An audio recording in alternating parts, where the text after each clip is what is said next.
Yeah, so one thing we can confirm, shout out to the Zone for releasing this behind the scene footage of uh Jerron Booz Ennis versus David Avanesyan. We can confirm that David Avanesyan quit.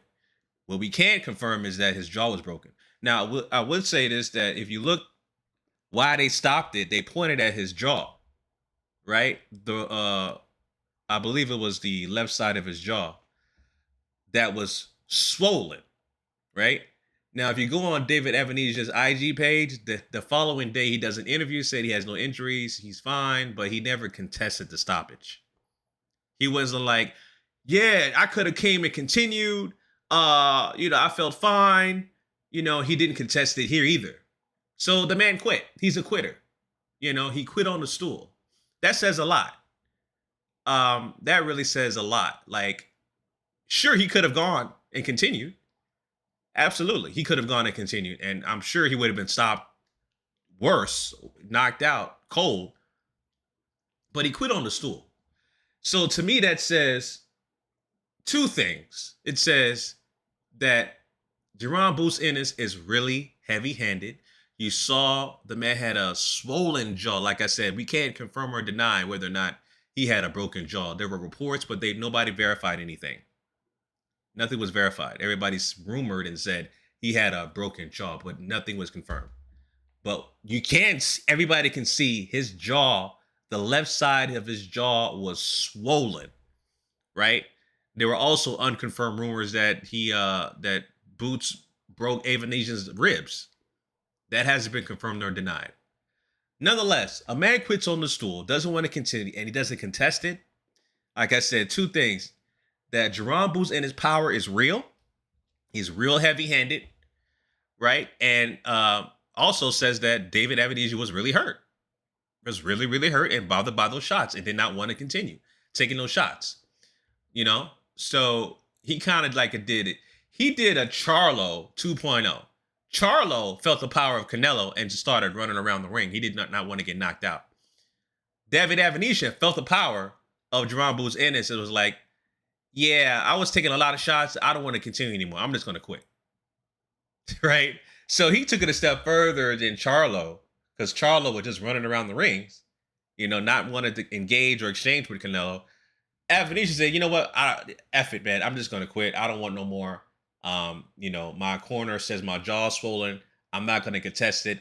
I'm content with the stoppage. Again, he did not contest the stoppage. He did not say anything about, yeah, I could have continued and I thought I was winning the fight. None of that stuff. He didn't say not a damn thing. The man just quit on the stool. All right. Now, if you want to compare his performance versus Terrence Crawford. Yeah, Terrence Crawford had a better performance. I would definitely say that, because you had a younger, fresher version of Avanesyan, and he knocked him out cold. Now, that's not taking anything away from Boots in his performance.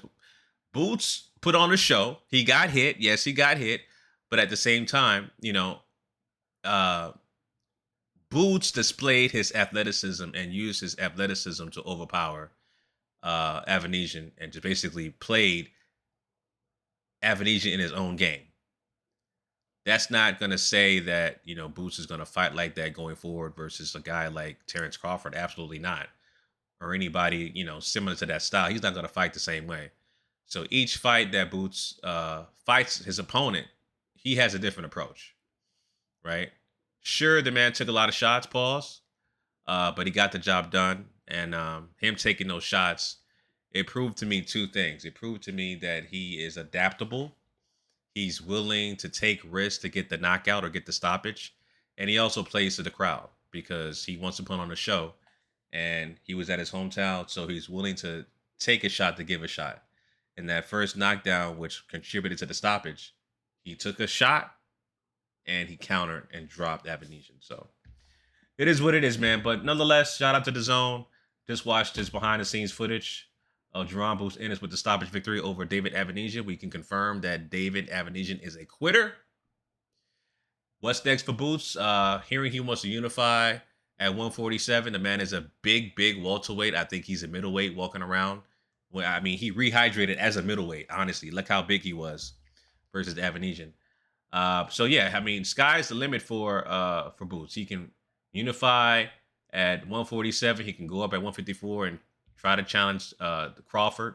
I don't see a problem with him fighting Crawford right now, because if someone like a Magramov who has 10 fights can fight, Crawford who has, Avanesyan, excuse me, Magramov has 10 fights, professional fights, just got a strap, and he's qualified to fight a Crawford. But yet, you got a guy like Jerome Ennis with over 30 professional fights, 29 knockouts, has the IBF strap, the strap that you formerly had, and yeah, I'm hearing that Boots is not qualified to fight Crawford. Make it make sense, guys. You know what I'm saying? Anyway, man, those are my thoughts on that. Leave your comments down below. David Avanesyan is officially a quitter. Like, comment, share, subscribe, family. Until next time, signing out.